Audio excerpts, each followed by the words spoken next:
Hey everyone, welcome back to the channel. Today we're going to be looking at 15 cards from the Scarlet and Violet era that have absolutely exploded in value. I'm going to be talking about whether I believe these cards are holds, sells, or buys. So we're going to be taking a look at these cards in no particular order, just going one by one. And for clarification, I also want to say I believe the markets are quite overinflated right now, which is why I want to give my perspective on each of these cards as well. I do believe that there should be a market recorrection at some point, as has been historically true in Pokemon, but also in general when it comes to any format or platform for investing, whether it be stocks or crypto. There's always some sort of a correction that takes place as a general rule of thumb. So that is definitely going to be a reality at some point, whether that's going to be sooner rather than later. But I want to take a look at some of these cards and let you all know my take on them. So, to begin, let's take a look at the Kingdra EX from Shrouded Fable. I believe, and I've been saying this for a long time, before this card has even blown up in value, which is now going for about $28. Even when it was, $8, even when it first came out, I genuinely said that this Kingdra and the Greninja are among some of the most beautiful SARs, or special illustration rares, in the entire Scarlet and Violet era. That's quite a high standard to overtake because there are many beautiful cards overall in this era. But in particular, this card was around $8, started to fly up during early January, and now it's curtailing a little bit from the $30 range. Maybe it'll drop a little bit, not sure about that. But 232% gain. That is absolutely insane. However, I do believe that is a decent price for this card still. From the Sword and Shield era, we had 6 alternate art evolution promos that came out during the Evolving Skies time. They were cards from Eevee Heroes, the Japanese counterpart to Evolving Skies, and they were removed from the English set and put in as promos. Those cards I also advocated heavily, and now they are going up quite substantially in value. If you got them when they were lower, you're definitely seeing the fruits of your investment there, particularly if you have graded versions that were in the 10. Then you're definitely sitting happy with many of those cards. When it came to Scarlet and Violet, we got this Kingdra and we also got this Greninja. And by the way, I actually believe that this one is better than the Twilight Masquerade. That's just my personal opinion. I like it without the overtly robust coloring and without the crown mostly. I really love just seeing Greninja throwing those water shurikens. It looks great. This card has gone up 208%, but it is a higher valuation, $41. This is not a card I would say is particularly a buy per se. It is a hold for sure in my opinion.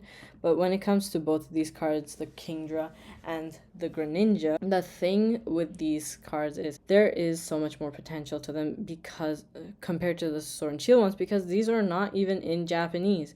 These are exclusive to English. Unlike the evolutions, you could get them in an alternate language as long as you like the art. It really doesn't make a big difference. In this case, you are forced to get the English one, and there is no sign that we're going to receive these in Japanese or any other language for that matter, which makes them even more lucrative and exclusive as a collectibles. When it comes to the Greninja particularly, there's a bit of a question you have to ask yourself. Would you be willing to buy this card right now for $41? And when the overall market correction happens, do you believe that this card will return to that $41 range or even exceed it?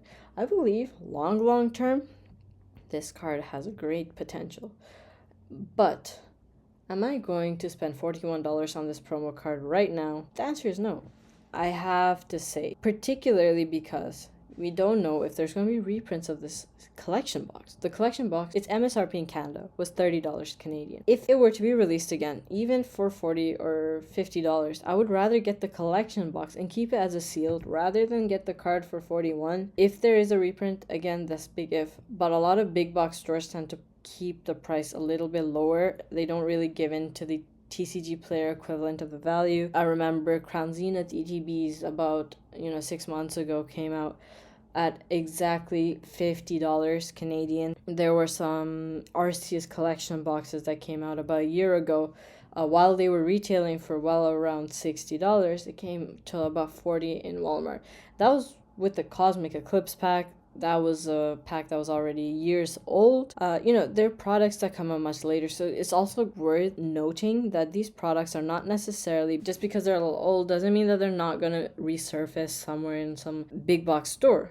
It can still happen, and if that's the case, I definitely don't think buying this card for $41 right now is valid. I do think maybe in 2 years, you'll still get a profitable experience with this card, but there are better options. Next up, we have the Mew from Paldean Fates, and this card has also blown up in the past 6 months, 337%.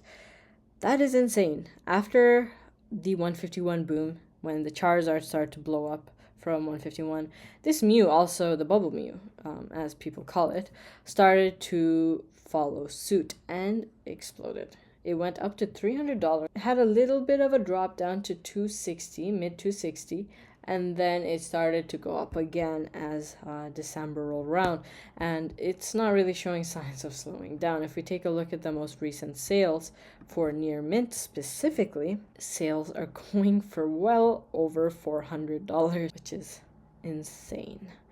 I personally believe this card is overvalued. There is no reason this should be going for over $400, for over $450. It's a nice card, don't get me wrong, and it's also a unique artwork. You don't want to see this little chibi style artwork.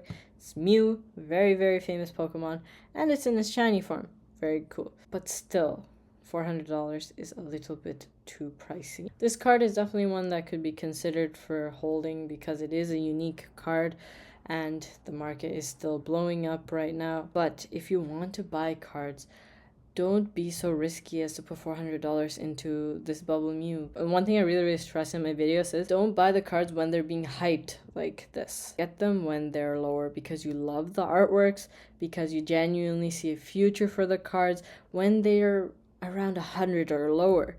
Because once they go up, you have so much room for loss. Whereas if you get a card for $50, like with Evolving Skies, for instance, 100 into the Moonbreon, the V version, or a year and a half ago when it was actually retailing for around that price, that makes sense because it's an Umbreon.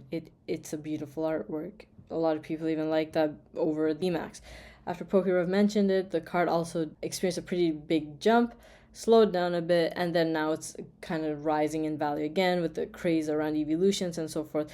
But overall, if you bought the card for 100, you had far less margin for loss because at the end of the day, it was a Umbreon. It has a history in the TCG, and I wouldn't have pegged that card to drop below $50 at any point. In fact, it rose substantially, and people are sitting happy with that card. If you buy this card for $400, $450, you might realize that just like in Disney Lorcana, where some of the cards were going for 300 plus and are now going for way less than 200, there might be a market recorrection. People might not want this card as much as they want other cards. So there's that to consider. Next up, we have the Charmander from Scarlet Violet. And so for this card particularly, the PC ETB version is very, very expensive. I don't really want to talk about that because it's very hard for a lot of people to get their hands on that version. I want to talk about the specifically general promo they can get. As long as you open up Obsidian Flames ETB, you got this promo, which is really, really cool. I always love this artwork. I think a lot of people might know this, but the other two counterparts to this Charmander are the Squirtle and Bulbasaur found in Stellar Crown. And so this card has experienced a 221% gain, a beautiful artwork, and I'd say this card is a hold. It's the OG iconic starter fire type that everybody loves. I mean, if you know Pokemon or not, you probably know Pikachu and Charizard, and this is the little bundle of fire that turns into that Charizard with a very adorable yet ferocious artwork, Pidgey sitting in the foreground, and overall a very nice painted art style. Next up, we have Gardevoir, and this, I have to say, is a card that I expected to be more expensive than it is today. It is from Scarlet Violet base. It came alongside the Miriam and Miraidon when they first debuted at pretty high values, and so these cards actually did drop down substantially after pre-release. Now, if we see over the past year, it's been growing 175% gain. We look at the past 3 months, 85% gain. Gardevoirs in general in Scarlet Violet are experiencing a decent jump in value, as I will show with another Gardevoir card in a minute. But $51, I think this is actually a reasonable price for this card. It has a storyline, the Ralts and Kirlia that connect it and make it even more exciting of addition to your collection. I personally got the Japanese Kirlia and Ralts, and then to the right I put in my Gardevoir, which I actually pulled a long time ago in a ETB. I had to open a lot of Scarlet and Violet to pull that Gardevoir. It's a really, really fun storyline, and I genuinely enjoyed it. It shows the lifespan of a couple from them first moving into this house to experiencing a full lively household, and it's very beautiful artwork. I really love it. And I see a future, and I think it's definitely a buyable card even at this price. Next up we have Drowsy, and this is a fun card. Actually, I didn't like this card as much when it first came out. It's had a 241% gain for the past 6 months. If we look at the past year, it's had a 510% growth story. That is absolutely crazy. I remember when this card was going for $5-6, and I actually did manage to pull one or two of this card. It's just sitting in my binder, and I really didn't care too much about it, to be frank. It was alright. I didn't mind it, but I definitely had my eye on other cards. I like the Riolu, I like the Slowpoke. The Drowsy kind of was like a card I overlooked. Then I was talking to some people, and they were saying, you know what, this Drowsy is such a unique artwork. It has this almost abstract art vibe to it. It has a cute allure to it where the night light shining down on Drowsy, and we just see how chill and relaxed it is. Whereas everyone here in the foreground seems terrified by something. It's just, yeah, it's a pretty good artwork. But as I saw more and more, and I've said this a lot about abstract artworks, I did start to grow on it. But to the extent of it going to $31, I never expected this. Jumped up like crazy during December to early January. It is slowing down a little bit. For this card, I actually won't give a recommendation because I really don't know what to say about this card. I'll just give you the facts that it has grown like crazy. This card is from the Scarlet and Violet base set. As base sets generally tend to do well in sealed product, I wouldn't say the cards are necessarily the most valuable in general, particularly as the generation opens and unfolds. Always the best sets come during the tail end, as we are seeing in Scarlet and Violet as it's coming out. We have black and white sets, rocket sets, we have an X and Y set that's going to come along with the Nintendo game, and so there's so much potential and stuff coming forward. Is this card going to hold the same weightage at that point? You know, I see this as a niche interest. Some people like collecting these abstract artworks along with other Shinji Kondas, so I get it. There's definitely a chance that this will hold some more potential down the line, but personally, I'm just going to hold on to the cards I have because I just like having, Drowsy. I might sell one of them at some point down the line. I don't see it completely crashing in value, maybe going down a bit, but that's my opinion on Drowsy. Next up, we have the Slowpoke, and this is the card I was mentioning that I really, really liked. If you take a look at the past year, it's grown 174%. Absolutely insane. One thing I mentioned about this card in past videos is I really loved it because of how simplistic it is. It's a very, very neutral artwork, and then we just have a very fun pink Slowpoke crawling its way out of a little cafe. It's a little unique. It's a very subtle artwork compared to a lot of them that are kind of in your face, colors, action, everything's just like flying around. This is a very chill villa looking environment, and I like that in my binder. It's a fun one. I have it in Japanese because of course I always say Japanese artworks are way better because of the quality and the vibrance. There's no texture obviously because it's art rare or illustration rare, but I still find it to be more vibrant in colors. So I'd say this card is an acquired taste. Again, this is not necessarily the most popular Pokemon in the world, but there are people who exclusively collect Psyduck Slowpoke cards. So, they're like the dopey Pokemon. So there is a thing about Slowpoke as well that has potential. And again, it's a $20 card.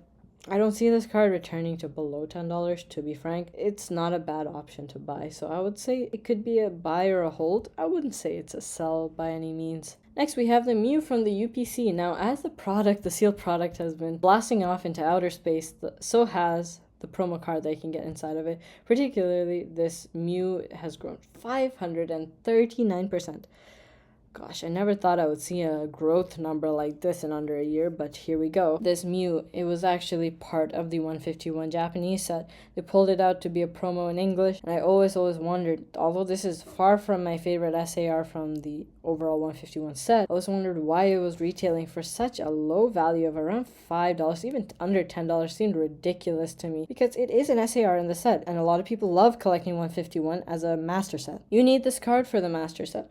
you need the promos for the master set. If you really are going to be missing an SAR promo, that just seems like such a big hole in your collection overall when you're doing a 151 collection. Also, there's this sort of Mew hype happening right now. Even if you check Fusion Strike, Mews are kind of exploding all over the place. I would definitely hold on to this card. There are a few cards I would say are sells really on this list, because I when I think about cards, I think about them in 2-year plus time horizon. But a really cute, fun artwork at the end of the day. Next up, we have Meryl, and I think this card is just completely overvalued, to be frank. Taking a look at the past 6 months, even a year, we see 316% growth, $31. And I told y'all I'm a sucker for the water cards. I love this artwork, but it should not, under any circumstances, be worth $32. If I have this card, it is a sell for sure. There is no reason. I just don't see what the allure is to this card for it to be so expensive. It's, in my opinion, a result of the hype. It's a great card, don't get me wrong, but again, when it comes to its comparison with a lot of the other artworks, it kind of just exploded out of nowhere, and really there's no reason for it. Next up, we have the Ninetales, and I actually mentioned this card recently. I'm not going to be talking too much about it because I mentioned 2 videos ago or so, and I was actually saying how this card is undervalued. I still think it is, with the cards like Groudon going for $90 and Eevee going for $90. I just think this Ninetales, an iconic Gen 1 Pokemon, and it's only $24, and it's so beautifully drawn. The glow around Ninetales, it illuminates it. The way the light shines through the trees almost makes it look like specks of fire everywhere. Fantastic artwork. I think this is a buy. Next up, we have the Squirtle and the Bulbasaur. I'm going to be doing these together. They are the Stellar Crown cards. Huge jump in value. Honestly, makes sense. These 2 cards are crazy cute. OG starters. I don't think there was ever a doubt in our minds that these 2 cards would be very desirable, but for them to grow so quickly, I don't think that makes sense. It's a result of the hype. These artworks have taken time to mature generally, and so for Stellar Crown, a set that's not as loved compared to subsequent sets such as Surging Sparks and Prismatic, or sets that came before it like 151 and Paldea Evolved, these cards are just being inflated in value because sealed is just being bought up everywhere, no matter what it is. I have taken a look at about 5-6 websites from stores that always have Pokemon products, and really it's just been eaten alive. There's nothing there anymore. I mean, it's very bare bones products, those few tins and stuff that people just don't tend to buy, but set dedicated products are just off the shelves. And so I think that's sort of a result. The price is sort of a result of that. There might be a reprint of Stellar Crown at some point. It's not too old a set for it to experience one. We still have potential for it, so I wouldn't say buy this card. I'd definitely say hold off on it. Same with the Bulbasaur, same exact story. I don't think it's a buy in any case right now. If anything, I would say sell these 2 cards. Sell it in the short term. I would wait until a reprint, and then I would just purchase these cards. Next, we have the Persian from Shroud of Fable, and now this is a card that a lot of people really like. And the reason, if y'all are wondering, for some of these cards, there is actually a reason why they're kind of going up. And for this, it's because of Rocket. That's just the case. Rocket cards are blowing up in value because the set is going to be coming out after Journey Together. A few days ago, actually, I realized that the Jesse and James card from Hidden Fates has blown up. It's going for, I remember pulling that card and I was like, oh my god, this card is beautiful. It's amazing. And I saw the price and it was $12. I was like, really? This is such a great card.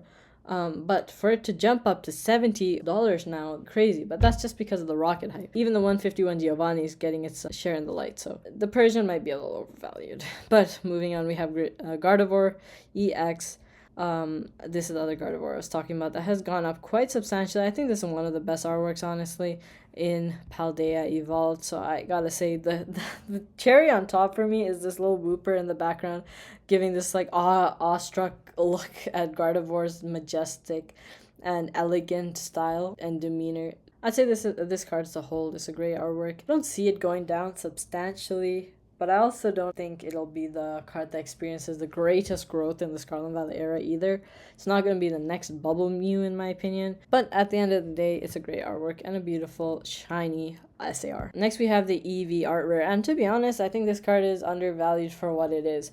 I know, crazy to say, it's a $95 card. But I would still say that it's undervalued because with the way prismatic evolutions and evolving skies have blown up, for this evolution, just because it's not in one of those sets, it's not as expensive. If we see the alternate art, literally every alternate art in prismatic is beyond reason expensive. So I won't use that as a comparison. But Evolving Skies, let's use that as a comparison. There is no Eevee in that set, which is ridiculous. Eevee is the one that is the origin of this whole entire craze. And for this, we have exactly 8 Eevees corresponding to each evolution, if y'all didn't realize it. I don't think there's too much explanation required. When all these SAR Eevees are blowing up, it still sits undervalued in my opinion. Finally, for a little bonus, I just wanted to mention this because I actually showed this Chansey I think a video or two ago as well, when I was talking about undervalued Scarlet and Violet cards.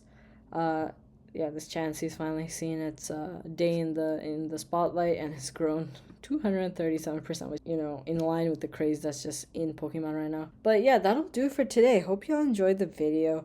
Let me know in the comments down below if I missed any cards, and let me know if you disagree with my perspectives on some of these.